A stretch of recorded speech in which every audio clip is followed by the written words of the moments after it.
압도적 경제 콘텐츠 3프로 뉴스룸 시간입니다. 할 말이 없네요. 할 말이 없네요.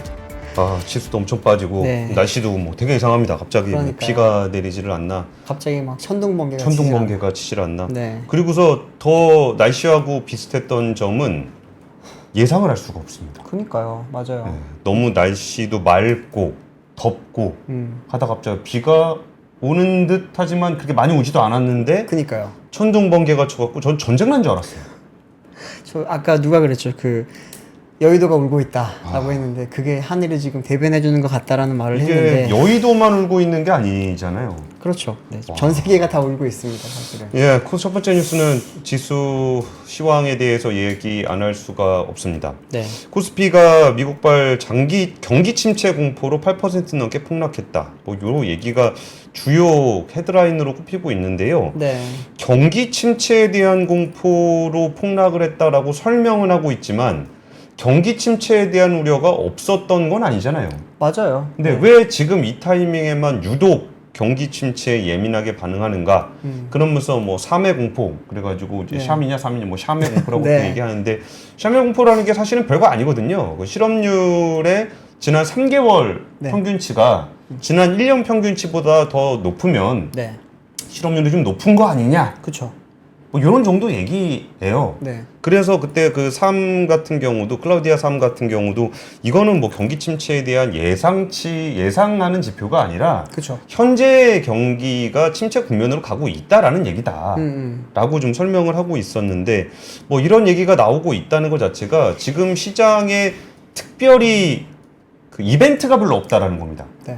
이게 이게 뭐 악재라고 할 수 있는 이벤트가 없는 상황에서 4.3%의 실업률이 나온 것이 일종의 어떤 트리거 포인트가 됐다라는 정도로 볼 수 있을 것 같아요. 네. 코스피 같은 경우는 8.77% 하락한 2,441.55로 거래를 마쳤고요. 네.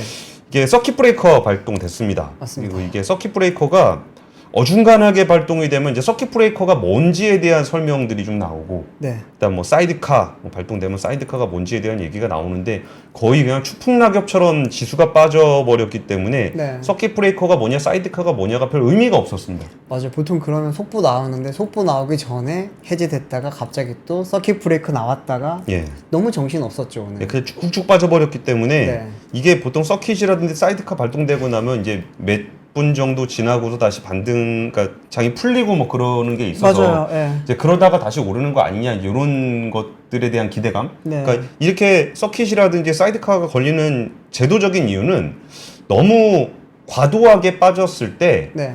잠깐 한번 생각해봐라. 그렇죠. 잠깐 쉬었다가 음. 뭐가 좀 이벤트가 잘못됐거나 아니, 그 네. 이벤트가 무슨 내용인지 좀 확인을 해보고 그 다음에 한번 거래를 해봐라. 네. 이런 건데 확인해볼 만한 이벤트가 없었습니다. 음. 그냥 지수가 빠지고 있었을 뿐이지. 그쵸. 뭐 특별히 뭐 진짜 뭐 북한에서 뭘 쐈다거나 뭐 이런 게 없었단 말이죠. 맞아요. 그러니까 미국에서 뭐 금융 관련한 뭐 신용위기가 발생을 했다거나 그러면은 미국 정부가 어떻게 대응하고 있는지 뭐 이런 것들을 확인하라는 의미인데 그런 게 없었기 때문에 거의 그 2023년 3월 19일 코로나죠. 그쵸. 예, 코로나 팬데믹 이후에 5년 만에 서킷 브레이커가 양시장에 모두 발동이 됐습니다. 코스닥 지수 같은 경우도 11.3% 하락했고요. 사실 여기에 대해서 이제 전문가들은 어떻게 분석을 할지 모르겠지만 분석할 만한 거리가 별로 없습니다. 왜냐하면 업종 불문이었거든요. 네. 시가총액 상위 종목 한번 같이 보실까요? 띄워주십시오. 네. 시가총액 상위 종목을 보면은 그냥 다 빠졌습니다. 야, 삼성전자가 10% 이상 빠졌네요. 와, 그러니까 지수가 8% 빠졌으니까 그렇죠. 삼성전자가 10%, 현재가가 71,400원입니다. 와, 이게 8만 원 넘어가서 이제 그 8만 5천 원 얘기했었고 제가 보통 반도체 업사이클 얘기할 때 삼성전자 8만 5천 원 정도 얘기하거든요. 그쵸. 그럼 8만 5천 원 정도가 밸류에이션 상으로는 갈 수 있는 가격이고 그 이상은 뭐 추가적인 호재가 좀 필요하지 않겠느냐. 네, 여기가 연간 분기에 10조를 버는 회사입니다. 그렇죠. 근데 지금 주가가 하루에 10%가 빠졌고 하이닉스 같은 경우도 거의 10% 가까이 빠졌습니다. 와, 근데 상대적으로 이 배터리 관련한 주식들 LG 에너지 솔루션이 좀 덜 빠지긴 했어요. 맞습니다. 4.17%. 이게 뭐 워낙 그동안 엔솔이 많이 빠졌었죠. 네. 그런 영향이 좀 있었고 현대차라든지 기아 같은 경우가 이게 야, 많이 빠졌네요. 실적도 좋고 그 현대차가 8%, 8.2%, 기아가 10.08% 빠졌는데 네. 자동차 관련해서는 유종훈 기자도 굉장히 잘 알겠지만 여기는 특별히 경기를 타서 안 좋아질 게 별로 없습니다. 전혀 없어요. 네. 전혀 없고 2분기 실적만 보면은 기아는 전 세계에서 가장 높은 영업이익률을 기록을 했거든요. 그리고 또 이제 하반기에 나올 차들계라든지 지금 해외 상황을 보더라도 기아 같은 경우엔 더 좀 업사이드를 많이 볼 수 있을 거라고 생각을 했었는데 예. 이렇게 지금 미장 빠지고 일본장 빠지고 이러면서 같이 확 떨어지는데 현대차보다 더 빠져버리니까 이게 설명하기가 참 힘든 것 같아요. 사실. 설명을 할 수가 없죠. 그냥 네. 빠졌으니까 빠졌다. 이렇게 패닉셀 네, 가까웠다라고 볼 수 있을 것 같고. 네.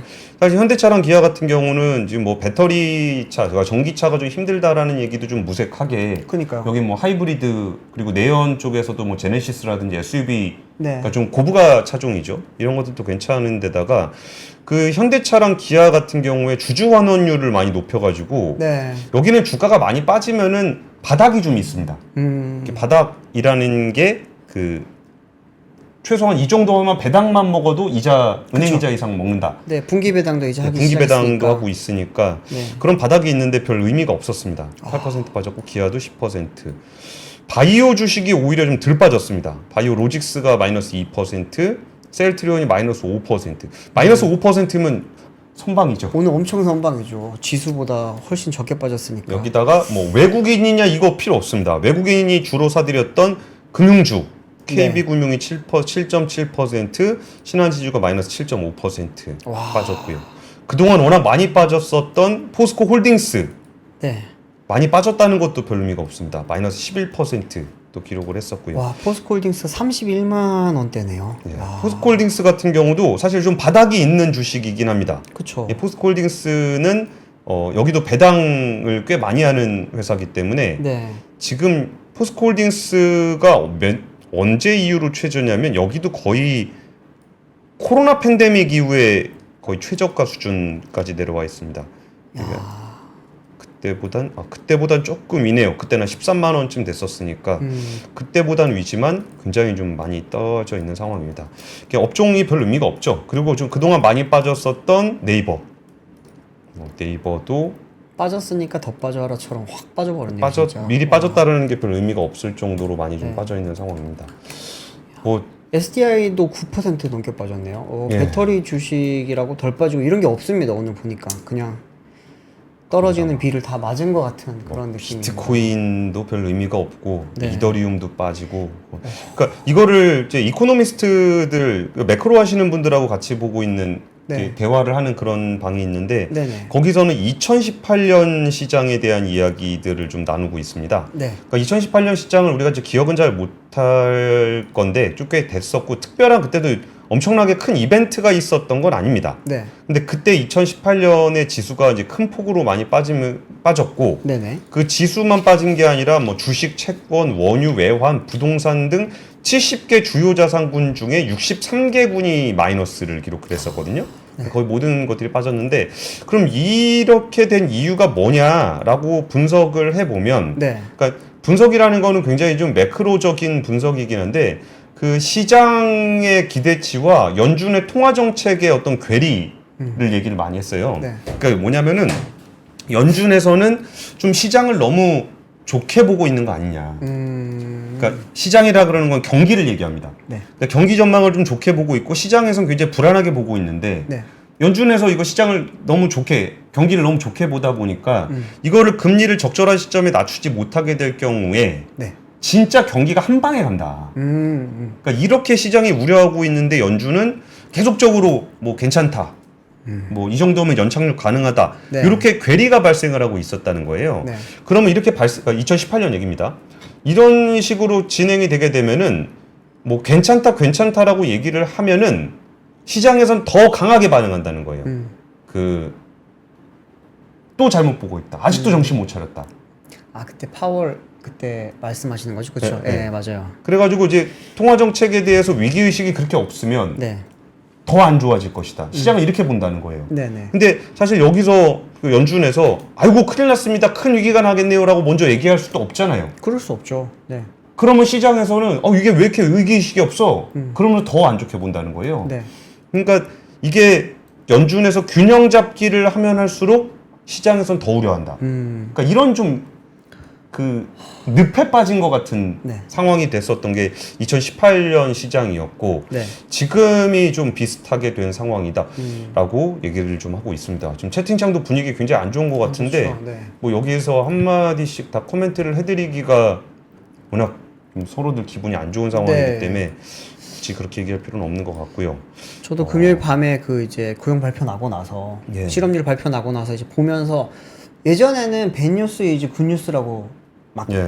이해를 했었잖아요. 근데 이번에는 배드뉴스 이즈 배드뉴스가 됐고 이러다 보면 이제 굿뉴스도 배드뉴스로 포함이 될 수도 있지 않겠냐라고 하는 우려도 좀 많이 있는데 월요일 장에서 지금 이렇게 좀 예상했던 것보다 훨씬 좀 더 크게 이펙트가 오다 보니까 와 저도 좀 모르겠습니다. 진짜 이걸 어떻게 말을 해야 될지를 감을 못 잡겠네요. 미국장 열리면 또 이게 어떻게 네. 그 연결고리가 형성이 될지 모르겠어요. 뭐 미국장이 좀 반등을 해줄지 아니면 한국장에서 네. 미국장으로 넘어가서 여기서 또 악순환으로 이어지게 될지.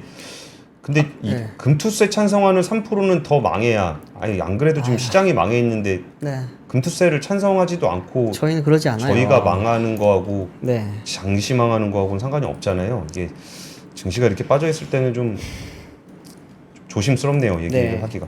그 아시아 증시는 좀 어떻게 되고 있나요? 오늘 안 그래도 지금 니케이도 완전 박살 났습니다, 진짜. 그 다음 뉴스 바로 좀 띄워주시면은 니케이 지수 표부터 한번 좀 띄워주십시오. 니케이 같은 경우에는 직전 거래일보다 12.4% 하락한 31,458.42에 장을 마감을 했습니다.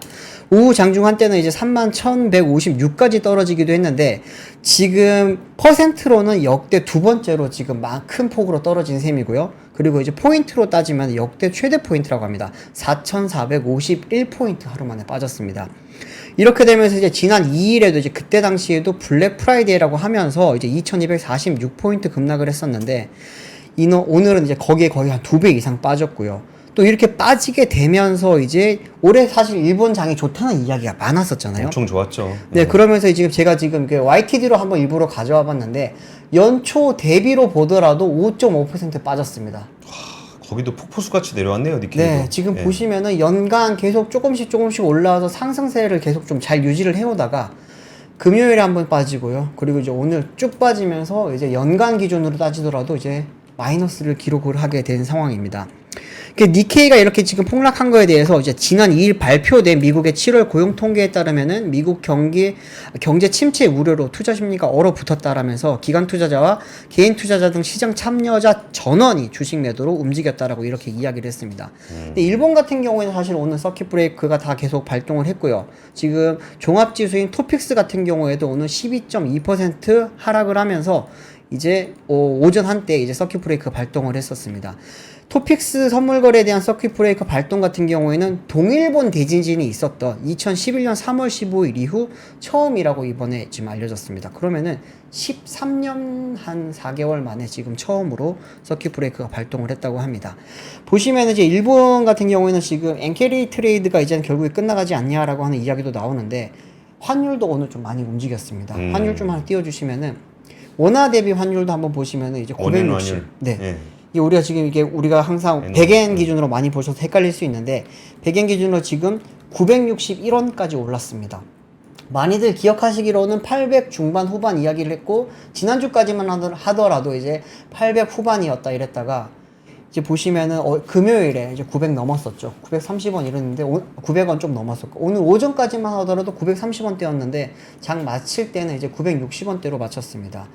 엔 달러도 보시면은 이제 142.81입니다. 지금 이거 같은 경우에도 불과 얼마 전까지 162엔이었어요. 지난주에요. 지난주에 이제 162엔이었는데 지금 이렇게 또 많이 빠지면서 지금 결국에는 엔화도 환율도 지금 보시면은 심상치 않은 상황이라고 보실 수가 있겠습니다.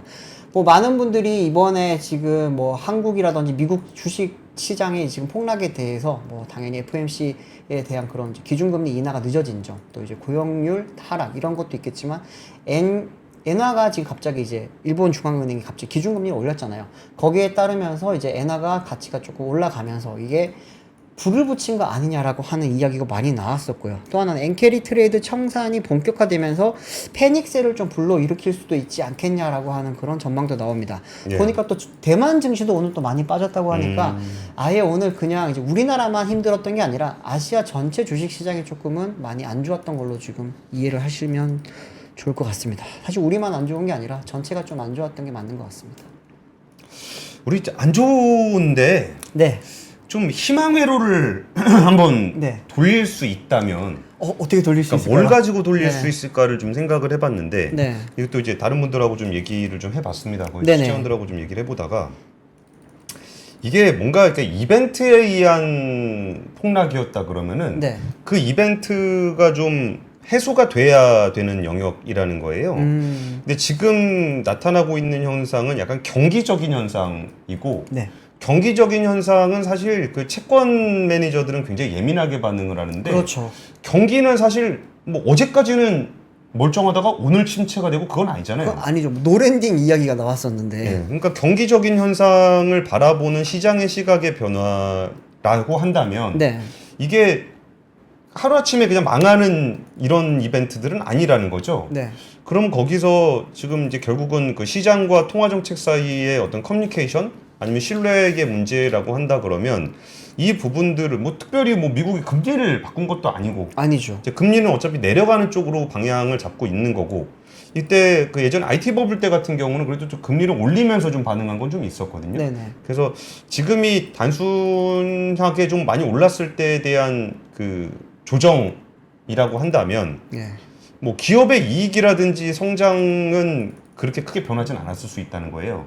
그럴 수 있죠. 그러니까 펀더멘탈적으로. 또 이제 경기라는 건 또 네. 경기 침체의 영역에서는 약한 고리들이 좀 무너지거든요. 네. 근데 증시에 상장된 기업들이나 뭐 미국의 주요 기업들 같은 경우는 네. 또 이게 양극화가 좀 많이 돼 있어가지고 그 기업들의 실적 자체는 그렇게까지 경기의 영향을 좀 덜 받을 수 있다라고 네. 본다 그러면은 오히려 나중에 회복할 때는 음. 지금은 이제 다 같이 빠졌지만 네. 회복할 때는 이제 주요하게 산업 투자자들이 선호하는 기업들을 그렇죠. 중심으로는 좀 더 빠르게 반등할 수도 있지 않겠느냐. 뭐 이런 그때는 정도의 사실 얘기입니다. 정말 이제 실적이 제대로 나오는 회사들, 쉽게 말하면 본업을 잘하는 회사들 같은 경우에는 다른 기업들보다는 훨씬 더 빠르게 좀 올라갈 수도 있고 정상화가 좀 빨리 되겠다고 볼 수 있겠죠. 예. 근데 제가 지금 나스닥 선물을 한번 보니까 확인을 해보니까 좀 띄워주시면 좋겠는데 나스닥 선물 같은 경우는 지금 마이너스 4.3%로 좀 좋지는 않네요, 사실. 오늘 밤에 좀 어떤 좋은 일이 반등이 나타나면 좋겠다라고 하는 희망을 저도 갖고 싶은데 좀 너무 힘듭니다, 사실. 네, 이거 네. 보니까. 알겠습니다. 네. 다음 뉴스는 전기차 관련한 뉴스인가요? 어, 저군요. 네, 예. 다음 뉴스는 TMF. TMF입니다. 네. 팀마프 사태가 여러 갈래로 좀 진행이 되고 있다 보니까 네. 그 당사자가 된 분들은 굉장히 좀 관심이 많으실 거고 당사자가 그렇죠. 아닌 분들은 지금 뭐 좀 조금 내용이 어려워지고 있어요, 점점. 네. 그러니까 지금 TMF 사태가 여러 가지 갈래가 있는데 그 중에 첫 번째가 피지사, 그러니까 결제 대행 회사하고 카드사 중에 누가 결제 취소를 해줄 것이냐.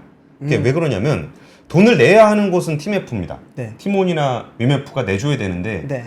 그 돈이 딱 보니까 없어 보이잖아요. 그렇죠. 그러면 그 돈을 누가 줄 거냐라고 한다면 중간에 결제 대행을 했던 그 결제 대행사라든지 카드사가 둘 중에 누가 낼 것이냐라는 그 논쟁이 좀 있습니다. 네. 근데 여기를 또 중심으로 하는 이유 중에 하나가 그 금융당국에서 직접 간접 개입할 수 있는 여지가 있는 곳이기 때문에 네. 여기에서 누가 가져갈 것이냐에 대한 얘기가 좀 있습니다.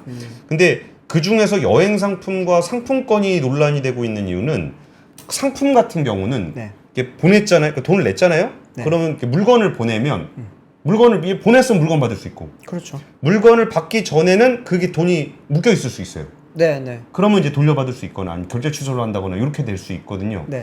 근데 상품권 같은 경우는 물건을 산 다음에 그 상품권을 실제로 쓰는 건 한참 뒤에요. 네, 그렇죠. 그러니까 여행 상품 같은 경우도 내가 지금 여행 상품을 샀다. 사긴 샀죠. 네. 근데 내가 그 상품을 쓰는 거는 한참 뒤란 말이죠. 그렇죠. 그러다 보니까 이 기간이 좀 길어지기 때문에 실질적인 물건 판매가 뭐냐 라는 논란이 좀 있는 거예요. 그래서 여행 상품이나 상품권 같은 경우는 이제 핀번호라 그래가지고 네. 상품권을 샀다 라고 하면 상품권을 내가 받았잖아요? 네. 그럼 결제가 된 걸로 본다는 거예요. 그러니까 내 입장에서 상품권을 써야 쓰는 건데 그렇죠. 중간에 결제를 해주는 입장에서는 상품권을 받았다? 그런 결제가 됐다. 그래갖고 이제 핀 번호를 받은 소비자들은 이미 환불 책임이 없어진 상황이고 핀 번호를 못 받았다 그러면은 결제를 할 수 있다. 요게 지금 그 피지 업계의 입장입니다. 네. 그리고 여행 상품 같은 경우는 그 여행 상품 계약을 카드를 통해 결제하고 여행 상품 계약이 이루어지면 네. 그때부터는 카드사와 여행사가 책임져야 되는 부분이다. 요게 피지사의 입장이에요. 근데 카드사 같은 경우는 무슨 얘기를 하냐면은 카드사는 직접적으로 위메프나 팀원하고 결제 계약을 맺은 적이 없다. 네. 중간에 결제 대행사가 있기 때문에 결제 대행사가 그 결제를 한 거지 카드사는 계약을 한 적이 없다. 그러니까 무조건 결제 대행사가 해줘야 된다. 뭐 이런 얘기를 좀 하고 있는 겁니다. 요게 한 가지 단락이고요. 네. 또 한 단락은 그러면은 이 돈을 직접 갚아야 되는 팀원과 위메프에게 직접 네. 요청을 하는 경우예요. 그러면은 우리는 팀원과 위메프와 무슨 채권 채무 관계를 거래한 적은 없지만 네. 이런 상품 거래들이 사실은 다 채권 채무 관계입니다. 이른바 이제 상거래 채권이라는 이름인데 네. 이게 만약에 빚을 못 갚게 되면은 그 회생법원에서 채무 조정을 하게 됩니다. 근데 채무 조정을 하기 전에 자율 구조 조정 지원 프로그램, 이른바 ARS 프로그램이라는 걸 진행을 하게 되는데 네. 이게 일반 분들에게는 굉장히 낯선 제도일 거예요. 그렇죠. 우리가 기업하고 뭐 채권 거래를 할 일이 별로 없잖아요. 그렇죠. 근데 이게 다 채권입니다. 그래서 이 ARS 같은 경우는 이제 채무자와 채권자 사이에 빚을 조정하는 절차인데 네. 이게 법원에 가서 야 이거를 만약에 강제 회생을 하게 되면은 더 손해를 많이 볼 수 있으니 네. 이 정도에서 돈 좀 떼먹히고 돈 좀 뭐 떼고 좀 나눠 갖자. 이렇게 자율적으로 협약을 맺는 게 자율구조조정이에요. 그렇죠. 그러면은 그게 결정이 되면 법원에서 그럼 그대로 합시다라고 해서 얘기를 하는 거예요. 네. 근데 이게 어려운 이유가 채권자가 너무 많으면 안 됩니다. 그쵸. 지금처럼 이건 어떻게 보면 피해자 전체가 다 채권자라고도 볼 수 있을 텐데. 그러니까 채권자들이 다 동의를 해줘야 되는데 그러니까요. 지금 채권자가 10만 명이 넘습니다. 그러니까. 근데 10만 명이 넘는 채권자가 이걸 다 동의하기가 너무 어려운 거예요. 거의 불가능하죠, 이거는. 예. 네. 그래서 이 ARS 프로그램 관련해 가지고 좀 그 회생 절차로 가게 된 그 기업들이 꽤 많은데 여기는 지금 쉽지 않아 보이는 그런 상황입니다. 이게 네. 게시를 기각을 하게 되면은 이제 파산 절차를 밟게 되는데 네네. 파산으로 가게 되면은 사실상 받을 수 있는 돈이 없는 겁니다. 그렇죠. 또 하나는 그러면은 상품권이란 무엇인가? 상품권과 관련해서 옛날 머지 포인트 문제도 있었고 네. 상품권이라는 게 되게 이상한 거예요. 어떻게 보면은 이제 외상이기도 하거든요. 네. 외상 나중에 살 수 있는 권리를 주는 거니까 외상이기도 한데 이거를 이렇게 발행을 그러니까 이 물건을 내가 나중에 살 수 있게끔 해주는 거잖아요. 네. 근데 만약에 살 수 있는 곳이 많아지면 네. 예를 들어서 뭐 SK 상품권이라든지 아니면은 뭐 백화점 상품권에서도 좀 여러 군데 쓸 수 있는 거 있잖아요. 네. 그러면은 그게 돈이랑 뭐가 다르냐? 그렇죠. 라고 한다면은 이 돈을 갚을 게 아니라고 한다 그러면 계속 찍어내잖아요? 네. 그럼 사실상 화폐가 돼버려요. 아, 그럴 수 있겠네요. 그래가지고 네. 이 선을 잘 그어서 관리를 해야 되는데 네. 이게 그동안 좀 문제가 좀 돼서 그 전자금융법 거래를 개정을 해서 네. 발행 잔액 30억 원, 연간 총 발행액이 500억 원이 넘는 기업을 규제 대상으로 했었습니다. 근데 이것도 아직 시행되기 전이고 네. 그러면 지금 이런 우리가 이 회사들을 오픈 마켓이라고 생각을 했지 금융회사라고 생각하진 않았잖아요. 그렇죠. 아니죠. 근데 정작 네. 그 회사들에게 돈이 들어갔고 돈이 왔다 갔다 하는 그 과정에서 중간에 그 고객 돈을 빼가지고 네. 위시를 인수할 때 썼다는 거 아니에요. 네네. 그러면서 위시에서 채무하고 채권을 가지고 와서 네. 채무, 부채는 뭐 지금 당장 갚지 않아도 되니까 그럼 현금 자산 갖다가 또 돈을 돌린 거거든요. 네. 그러니까 이게 고객 돈을 이런 식으로 막 갖다 쓰는 문제들을 어떻게 보아야 될 것인가 라는 것들에 이제 정부에서 대책을 마련하고 있다고 하는데 이거는 뭐 앞으로의 문제를 조금 더 개선하는 데는 영향이 있겠지만 네. 지금 문제를 해결할 수 있는 조치는 아니지만 이런 제도 개선도 진행이 되고 있다. 라는 소식까지 전해드리겠습니다. 알겠습니다. 그래서 그 갈수록 복잡해집니다. 대표에 대한 네. 큐텐의 규 대표에 대한 인터뷰를 계속적으로 추진을 하고 있는데 네. 될 듯 안 되네요. 뭐 머니투데이인가요? 어디 일본 매체에서는 접촉을 한 것 같기는 하던데 또 저희도 접촉은 하고 있는데 네. 뭐 근데 또 그때랑 지금이랑 상황이 또 달라져서 네. 지금은 인터뷰가 더 어려운 것 같은 느낌입니다. 한다고 사실. 했다가 안 한다고 했다가 자꾸 그래가지고 조금 어려운 상황입니다. 네. 다음 소식은 지금 지난주에 인천 청라에서 굉장히 큰 화재가 발생을 했거든요. 근데 뭐 처음에 발생했을 때는 단순히 그냥 전기차 화재였다고 생각을 했다가 이게 열폭주로 인한 폭발로 이어지면서 지금 이제 화재 그 피해 규모가 굉장히 커졌습니다. 그 화재 원인으로 지금 굉장히 그 많이 지목이 됐던 것 중에 하나가 배터리의 이제 품질 결함 문제라고 이야기가 있었는데 이게 사실 지금까지 다들 중국의 CATL이라고 많이들 알고 계셨는데 오늘 제가 취재를 하다가 보니까 새롭게 알게 된 사실입니다. 이게 중국의 페러시스 에너지라고 하는 또 다른 회사가 있습니다. 이 회사에서 공급한 배터리를 탑재했고 이게 지금 문제의 원인으로 지목될 가능성이 높다라고 하는 이야기가 있어서 가져왔습니다. 네, 이게 지금 페러시스라고 하면은 많은 분들이 지금 뭐 좀 생소하실 수 있을 거예요. BYD나 CATL 같은 경우에는 많은 분들이 알고 계시지만 페러시스는 중국 내에서는 한 8, 9위 정도 하는 그래도 상위권에 있는 배터리 기업이고요. 거기가 벤츠 거래사로 유명하죠? 그렇습니다. 네. 2020년도 때 벤츠가 여기에 한 4억 유로, 약 한 6천억 원 정도를 투입을 해서 지분 3%를 획득을 했습니다. 그리고 나서 이제 벤츠와 이제 페러시스가 장기적으로 배터리 공급을 위한 계약을 맺었고요. 여기에 대해서 첫 번째로 적용되기 시작한 차량이 EQE 차량입니다. 이거 단독이 유정원 기자 단독이죠? 네, 제 단독 기사입니다. 네. 이게 지금 이 부분에 대해서 많이들 CATL 기사 배터리라고 많이들 잘못 알고 계시고 언론에서 계속 그렇게 나오고 있는데 제가 알고 있는 바랑 달라서 오늘 추가 취재를 하다 보니까 국토교통부 쪽에 보고가 들어가기로는 CATL이 아니라 이제 페러시스 배터리로 확인이 됐고요. 여기에 대해서 벤츠 쪽에 좀 확인을 부탁을 했더니 벤츠 코리아 쪽에서는 아직까지 화재 사고 조사가 진행 중이기 때문에 어떤 업체의 배터리가 탑재된 것인지는 확인해주기 곤란하다고 했지만 다만 CATL 배터리를 탑재하지 않은 것은 맞다라고 이야기를 했습니다. 그럼 페러시스가 맞겠네요. 페러시스가 맞을 겁니다. 페러시스 배터리 같은 경우에는 지금 미국이랑 중국에서 계속 문제가 좀 되고 있는 배터리고요. 특히나 미국 같은 경우에는 이제 작년에 여기 같은 차량에 화재가 났습니다. 사진 하나 좀 띄워주십시오. 사진 띄워주시면은 이 차량이 작년 이제 7월 달에 미국 플로리다 주에서 화재가 발생했던 차량인데 똑같은 차량입니다. 이번에 화재 발생한 차량이랑 같은 차량이고 약간 화재가 발생하는 과정도 조금 비슷합니다. 이 차량 같은 경우는 화재 당시 발생할 때 이제 주차를 미리 해놨습니다. 주차를 해놨던 차량이 한 29시간 정도, 22시간이군요. 22시간 동안 차고에 그냥 주차가 돼 있었어요. 돼 있다가 갑자기 불이 나면서 전소가 됐고 집에도 불이 나고 난리가 났던 차량인데 이번 인천 청라 같은 경우에도 그냥 충전 중이거나 주행 중이 아니라 주차가 돼 있던 차량입니다. 와, 근데 그거 너무 심각한 거 아닌가요? 보통 배터리 화재라 그러면은 네. 충전 중이거나 주행 중이거나 네. 아니 직후거나 뭐 이런 그렇죠. 건데 가만히 있다 사고 나는 경우는 거의 없는데 지금 같은 차종에서 두 번의 사고가 발생을 한 거군요. 네. 정확하게 말씀드리면 7월 29일 오후 7시에 주차를 했고요. 불은 8월 1일 오전 6시에 났습니다. 한 59시간가량 그냥 차는 가만히 세워져 있다가 갑자기 불이 났고 한 30초 만에 열폭주로 이어졌고 전체적으로 지금 화재가 발생이 된 건데 이게 미국에서 작년에 리콜을 했어요. 이 차량 같은 경우는 이 배터리 시스템 자체에 대해서 리콜을 했는데 국내에서도 좀 띄워주시면은 작년 7월달 그리고 이제 작년 12월 달에 이제 동일한 차량이 지금 리콜을 한번 진행을 했었고 올해 7월 달에도 똑같이 리콜을 진행을 했습니다. 이거 같은 경우에는 이렇게 되면은 미국이라든지 한국이라든지 중국에서 이미 페러시스 배터리에 대해서 위험성이 어느 정도 좀 예견이 되어 있었던 거라고 좀 볼 수 있고요.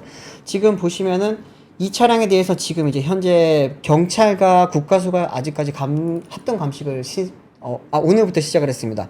원래는 8일부터 할 예정이었는데 조금 사안이 커지다 보니까 한 3일 정도 앞당겨서 오늘 실행을 했고요.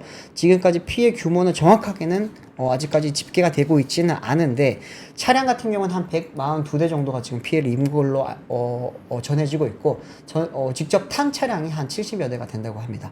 그리고 이제 주민들 같은 경우에도 지금 4,800세대의 아파트가 다 지금 피해를 입고 있는 상황입니다. 좀 이런 화재 문제가 조금은 잠재돼 있는 차들이 좀 있을 거라고 많이들 전문가들이 이야기를 하고 있습니다. 페러시스뿐만 아니라 CATL이라든지 BYD 같은 경우에도 특히나 뭐 LFP 배터리는 뭐 화재 위험이 없다라고 하는 이야기들을 많이들 하시는데 없는 게 아닙니다. 화재 위험이 조금 적을 뿐이지 화재가 계속 발생을 하고 있고 실제로 CATL의 NCM 배터리 같은 경우에는 중국 내에서도 조금 많이 지금 화재가 발생하다 보니까 그 부분에 대해서 많이 빗대서 EQ 같은 경우에도 CATL이 들어갔다는 소문이 있었다 보니까 많은 분들이 CATL로 생각을 했던 건데 정확하게는 페러시스의 NCM 배터리가 탑재가 된 걸로 오늘 확인이 됐습니다. 전기차로 넘어가니까 벤츠도 대응이 안 되네요. 그러니까요. 네. 벤츠 같은 경우에도 사실 벤츠가 내연기관의 시초잖아요. 내연기관 자동차에 그랬는데도 지금 전기차로 넘어가는 상황에서는 지금 좀 정신을 많이 못 차리고 있는 것 같은 느낌입니다. 김조님이 전기차는 지하 주차장 주차를 금지해야라는 말씀 주셨는데 사실 안 그래도 저도 이거 취재하다가 전문가들하고 저 얘기가 좀 나왔었어요. 네. 근데 노르웨이나 이런 데서는 그 실내 주차를 좀 규제하는 내용들이 좀 있다 그러더라고요. 네. 근데 거기는 지하 주차장이 별로 없대요. 그쵸. 근데 한국은 워낙 그 집단 그러니까 아파트, 네. 아파트로 주로 돼 있기 때문에 저규제를 할 경우에 이게 전기차 판매를 하기가 굉장히 어려워지는 그렇습니다. 상황이 돼서 전기차 보급이 거의 안 될 것이라는 우려들도 같이 하고 있긴 합니다. 이게 더 큰 문제가 신축 아파트들은 요즘 지상 주차장이 없어요. 아, 그쵸. 다 지하 주차장이다 보니까 만약에 지하 주차장 규제를 한다? 굉장히 법이 복잡해집니다. 지금 신축 아파트 같은 경우에는 법적으로 주차 면적의 5% 이상은 또 충전기를 설치를 해야 되거든요. 그런데 지하 주차장이 없다. 그렇게 되면 어디 설치를 해야 되느냐라고 하는 그런 문제도 좀 발생할 수 있게 됩니다. 알겠습니다. 네. 세 번째는 뭐 묻혀버린 좋은 뉴스인데요. 네. 우리나라 조선 7월 선박 수주가 중국을 제치고 1위를 차지했습니다. 좋은 이야기 지난달 있네요. 한국조선업계가 96만 CGT를 수주하면서 올해 처음으로 중국을 제치고 월간 수주량 세계 1위를 기록을 했는데요. 네. 237만 CGT로 전년 대비해서 46% 감소하긴 했습니다. 네. 전반적인 선박 물량, 발주 물량이 좀 줄었는데 네. 어쨌든 한국은 96만 CGT로 40% 점유율 1위를 차지했고요. 중국 같은 경우는 24% 점유율을 차지하게 됐습니다. 그리고 클락슨 신조선가 지수도 전년 동기 대비해서 9% 상승한 187.98로 계속적으로 올라가고 있는 상황이고요. 네. 이 초대형 운반 유조선 같은 경우도 가격이 계속적으로 오르고 있습니다. 근데 지금 조선업계는 뭐 장은 완전히 박살이 나가지고 네. 뭐라고 얘기하는 게 별 의미는 없겠지만 그쵸. 상황은 좀 좋은 상황입니다. 몇 가지 좋은 상황에 대한 얘기를 좀 드리면 일단은 좀 이건 되게 특이했었는데 그 생산 안정화에 대한 이야기가 좀 있었습니다. 생산 안정화가 뭐냐면 네. 오늘 같은 날 웃으면서 얘기하면 안 되는데 네. 그 외국인 노동자들이 되게 많이 들어왔거든요. 울산. 예, 울산에 거의 한 2,500명 이렇게 들어와 있는데 네. 그분들이 이제 좀 숙련도가 계속 개선이 되고 있다는 겁니다. 처음에 왔을 때 잘 못 만들었는데 이제는 몇 년 지났으니까. 예. 업무의 어떤 투입을 했을 때 업무 숙련도가 점점 개선되고 있다라는 게 네. 일종의 좀 좋은 소식이고 네. 또 하나는 요새 이것도 웃으면서 얘기하면 안 되는데 네. 철강업이 되게 안 좋습니다. 그렇죠. 네. 철강업이 되게 안 좋다는 얘기는 네. 수요가 별로 없다는 얘기고 그렇죠. 철강을 그렇게 비싸게 받아야 되겠니? 단가 낮출 수 있겠네요. 라고 얘기하면서 네. 조선업에서는 후판 가격 협상을 하고 있습니다. 그래가지고 네. 하반기에 적용될 후판 가격이 계속적으로 떨어지고 있다. 네. 그리고 지금 협상에서 투입 가격이 좀 더 떨어질 것으로 좀 전망이 되고 있습니다.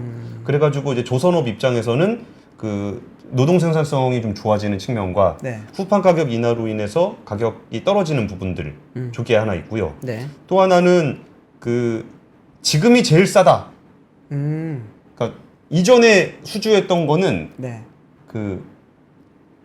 비싸질 않았습니다. 조선가가 계속 올라갔기 때문에 네. 이게 보통 조선을 하나 수주를 하게 되면은 설계를 하는데 한 1년 정도 걸리거든요.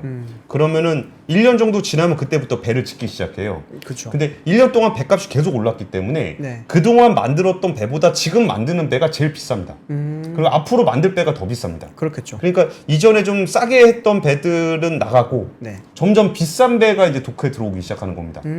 그러니까 이 고가 물량 건조가 증가를 함으로써 이게 만들 때마다 돈을 매출 인식을 하거든요. 실제 개선이 되겠네요. 예, 점점. 그래가지고 이제 네. 실적 개선이 계속적으로 좋아질 거다라는 얘기들이 좀 계속적으로 나오고 있습니다. 그래서 조선 회사는 여기가 어디야?